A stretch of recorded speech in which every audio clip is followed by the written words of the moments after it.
Be here today. Many of us have been commemorating Memorial Day ceremonies throughout the community at various veterans memorials, and all of them are significant. But without the Civil War veterans, there would be no nation to preserve, protect, and defend. So this one is very, very significant to many people.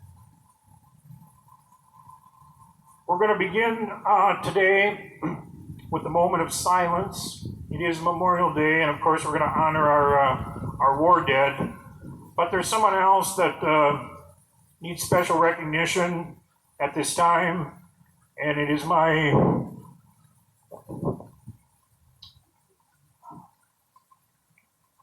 it's sorrowful that I have to make this announcement, but our good friend Barry Koskovich, who lived at the end of Lincoln Street there in the home that he lovingly, and I'll emphasize the word lovingly, restored, has passed away. He passed away on May 25th. So all of us were very saddened by that, and we extend his family's our deepest sympathies on behalf of the Friends of the Boy in Blue and all the service groups here. He was a great friend to this project, actually helped convince the neighborhood that it was something that they wanted to invest in. He was very successful at that. And the benches that some of you are enjoying, he also helped with that process, getting that negotiated through the city of Mankato and so on. So we owe him a debt of gratitude, and certainly for his work on restoring that beautiful home, which was owned by a Civil War general from right here in Mankato. So with that, let's pause briefly for a moment of silence. Gentlemen, if you'd remove your hats, please, and we'll keep them off through the national anthem, which will be next, followed by a invocation that will be given by our American Legion chaplain, Mr. Finnegan.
And now we'll have the invocation.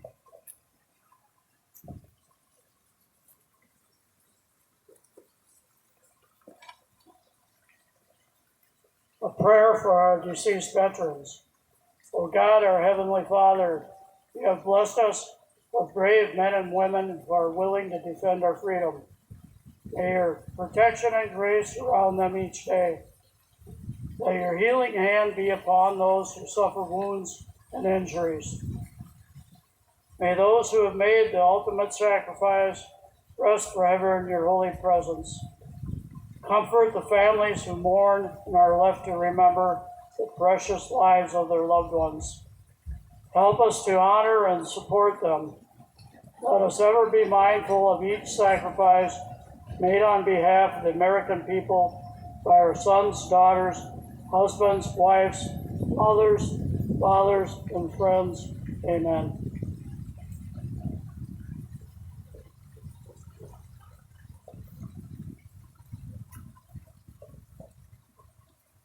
At this time, we're going to have our featured speaker, Mr. Arn Kind, is going to give us some history of TAPS. May be seated.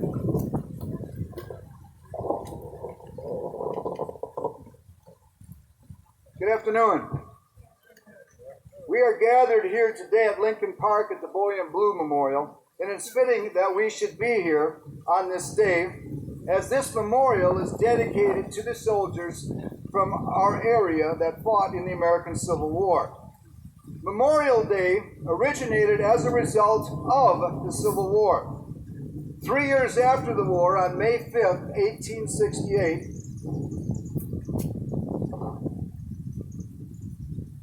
do I look ridiculous now? You're finally useful.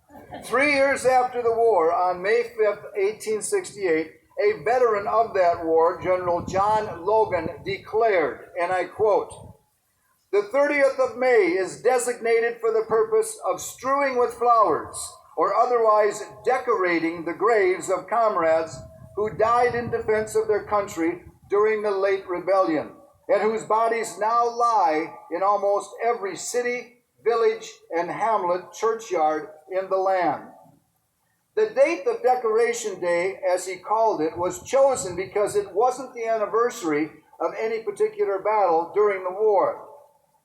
On that first Decoration Day, General James Garfield made a speech at Arlington National Cemetery, and 5,000 participants decorated the graves of the 20,000 Civil War soldiers buried there. By 1890, most northern states had made Decoration Day an official state holiday. Southern states, on the other hand, continued to honor their dead on separate days until after World War I. Decoration Day originally honored only those lost while fighting in the American Civil War. But after the United States had lost so many soldiers in the Great War, World War I, the holiday evolved to commemorate American military personnel who died in all wars. The holiday also began to be known as Memorial Day instead of Decoration Day. For decades, Memorial Day continued to be observed on May 30th, the original date that General Logan had selected for the first Decoration Day. But a century later, in 1968, Congress passed the Uniform Monday Holiday Act, which established Memorial Day as the last Monday in May, and also declared Memorial Day to be a federal or national holiday. And that law went into effect in 1971. Memorial Day ceremonies and commemorations vary from region to region and site to site, but there are some commonalities to all of them. Patriotic music is played. There's usually a flag ceremony, and a speaker speaks to the sacrifices made by soldiers across the nation, but especially those close to home. As we gather here in front of the Civil War Memorial, it is proper that we should speak to the contributions and sacrifices made by Minnesotans in the Civil War. At the start of the war, Minnesota had a population of just under 200,000 people. But despite this, Minnesota would send 11 infantry regiments, 4 regiments of cavalry, 3 batteries of light artillery, 1 regiment of heavy artillery, 2 companies of sharpshooters, a total of 22,000 officers and enlisted men from April 1861 to April 1865. That amounted to 11% of our state's total population. This number includes 682 men from Blue Earth County whose names are engraved in the plaques on the monument that you see before you. Of the 22,000 Minnesotans that went off to war, 2,500 would not return to the state, having lost their lives in that conflict. It is also common at most memorial ceremonies to conclude with the playing of taps. The bugle call, known as taps, can also be traced back to the Civil War. During a typical day in a Union Army camp, there would be 12 bugle calls that directed or told the soldiers what to do, what was expected of them. As many as 20 if you were in the cavalry, and as many as 25 if you were in the artillery. From reveille in the morning, to breakfast call, sick call, assembly for drill, to the last bugle call of the day, which was called extinguished lights.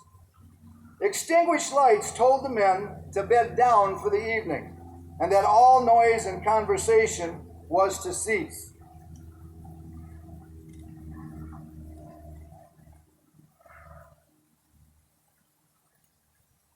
I am not a bugler by any sense of the imagination, so hopefully this isn't going to be too painful for you. This is what extinguished lights sounds like.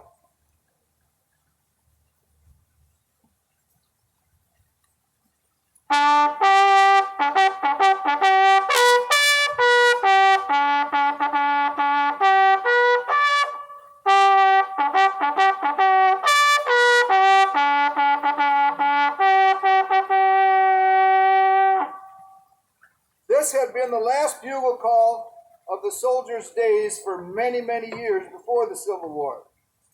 But in July of 1862, at the end of General George McClellan's failed Peninsula campaign to capture Richmond, United States General Daniel Butterfield and his brigade were camped at Harrison's Landing, Virginia, recuperating after the 7 days battle. Unhappy with extinguished lights bugle call, Butterfield, who was an amateur musician, scribbled out on a piece of paper what he considered a more, and I quote, melodious bugle call. He then handed it to the brigade bugler and told him to play it instead of the traditional call. And so it came to be that Private Oliver Wilcox Norton, Butterfield's brigade bugler, became the first bugler to play the 24-note melody that would become known as taps. Buglers from other units became interested in the new call, and it quickly spread throughout the Army and even caught on with Confederate troops. Not long after Butterfield created taps, it was played for the first time at a military funeral for a Union artilleryman who was killed in action. The man's commanding officer decided that playing the bugle call would be safer than the traditional firing of rifle volleys over the soldier's grave, which would confuse the nearby enemy as an attack. The name taps comes from 3 drum beats that followed the playing of the last bugle call of the day. These beats were drummed out after extinguished lights and now after Butterfield's call. Because it was a new call, soldiers just started calling the last bugle call of the day taps. Officially, though, the new call was known as extinguished lights in American military manuals until 1891. Since that time, taps has also been a formally recognized part of U.S. military funerals. I will not play that call now, as we will conclude our gathering here today with taps. The Battle of Gettysburg was the bloodiest battle ever to take place on the North American continent, and it was the bloodiest battle, of course, in the American Civil War. The battle was fought over 3 days, July 1st, 2nd, and 3rd, 1863. It was a turning point in the war as it blunted Lee's second invasion of the North and pushed his army south again. Many of the dead were buried at Gettysburg, and it was decided that a portion of that battlefield should be preserved as a final resting place, a national cemetery. The dedication of the cemetery was to take place in November. The planners of this dedication invited as the main speaker at the ceremony a prominent and well-known orator by the name of Edward Everett. Almost as an afterthought, someone thought that, maybe we should invite the president to say a few words. At the November 19th ceremony, Everett spoke for 2 hours on the causes of the war and the events that led up to the Battle of Gettysburg. After his remarks, Lincoln rose and spoke for 2 minutes. His brief speech today we know as the Gettysburg Address. His speech honored the brave men who fought and invoked their sacrifice as a cause to continue fighting for the preservation of this nation. Lincoln's address contained only 272 words, but after he had spoken, Mr. Everett said to the president, "Mr. President," and I quote, "I should be glad if I could flatter myself that I came as near to the central idea of the occasion in 2 hours as you did in 2 minutes." Ladies and gentlemen, the Gettysburg Address.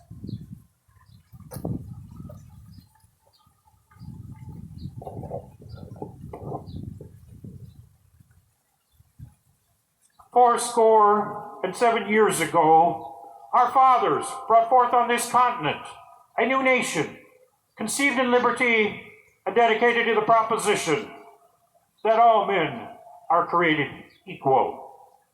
Now, we are engaged in a great civil war, testing whether that nation, or any nation, so conceived and so dedicated, can long endure.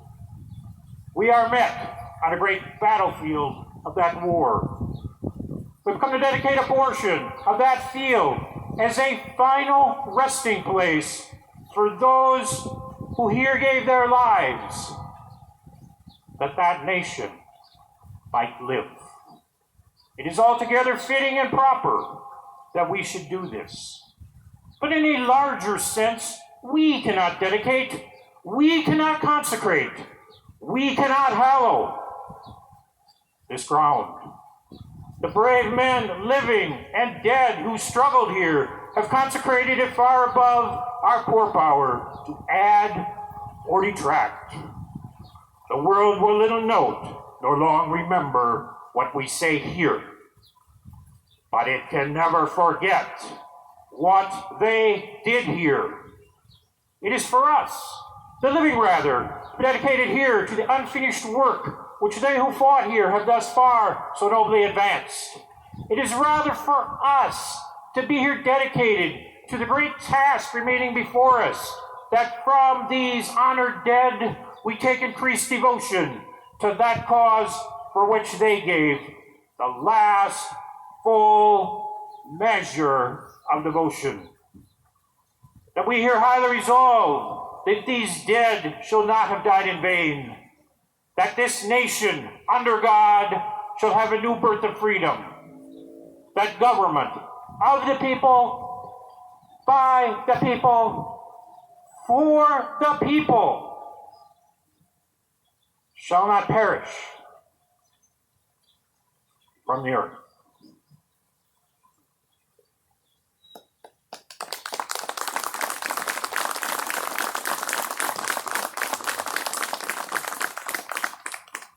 We will now have the laying of the wreaths by the various veterans and service organizations. Please step forward and lay your wreaths.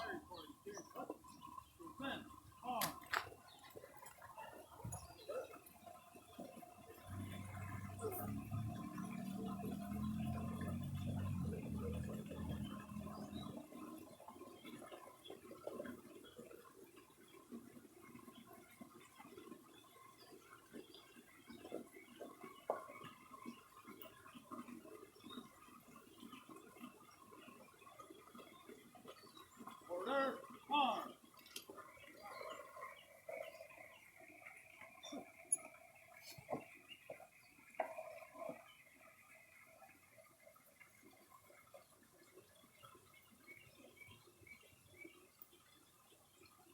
Fire party, prepare for volley fire.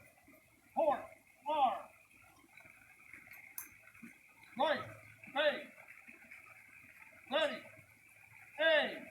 Fire! Aim! Fire! Aim! Fire! Port! Arm! Left! Base! Detail! Present! Arm!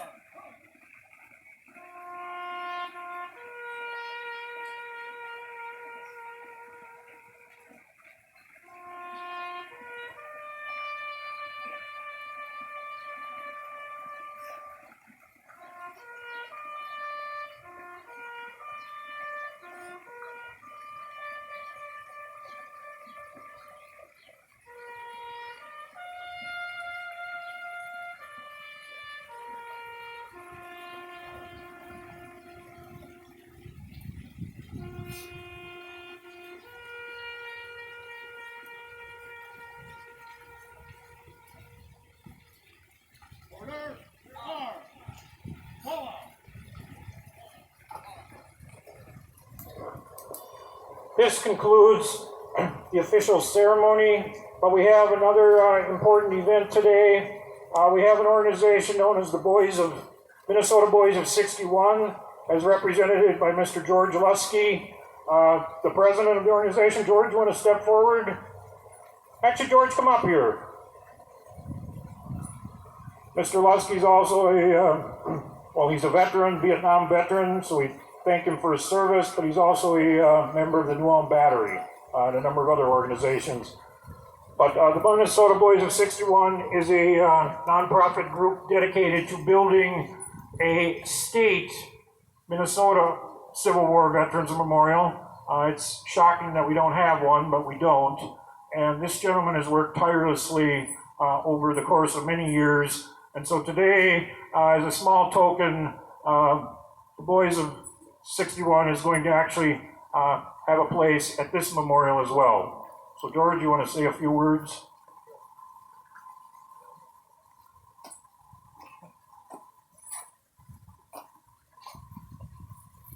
Thank you, Mr. President. It's my great honor to be here today with all of you to acknowledge those who have gone before us and those who will come after us. It's also a privilege that Minnesota Boys of 61 will lay a paver today at this place for generations to come. And again, I thank you so much for being here, and we'll see you again next year. Thank you so much.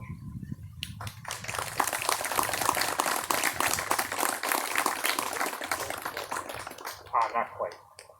It could be just a moment. So you can stick around and watch that ceremony. I also want to announce that Friends of the Boy in Blue has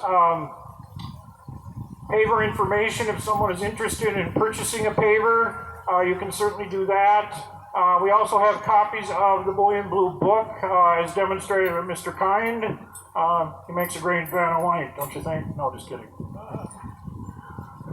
At any rate, that is the comprehensive history of this memorial. Actually, I should say two memorials, because the original, of course, was lost, but it was rebuilt here. If you can believe it, it's been 6 years now since we rededicated it. That's hard to believe. You know, time does go fast. But between 2010 and 2015, a concerted effort was made to rebuild this. And I'd just like to thank everyone for being here today. Friends of the Boy in Blue, of course, but also our service organizations, the Boy Scouts, Daughters of the American Revolution. There's so many to name, but we just want to thank all of you for being here, the Mencare Area Memorial Squad. Let's give them all a round of applause, because without their volunteerism, great things like this would never happen. So with that, I must be on my way because I have another ceremony to go to this afternoon. To give a few appropriate remarks, the same ones you just heard. So for now, I bid you an affectionate farewell. Thank you.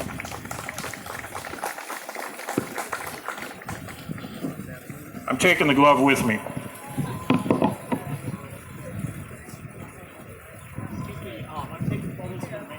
Oh, yes, sir.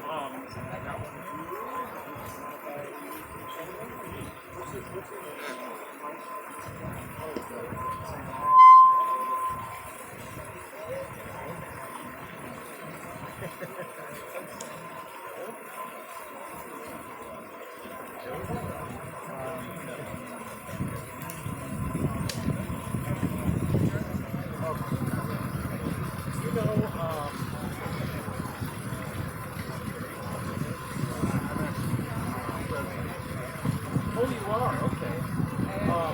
You know Julie? Yes, I do.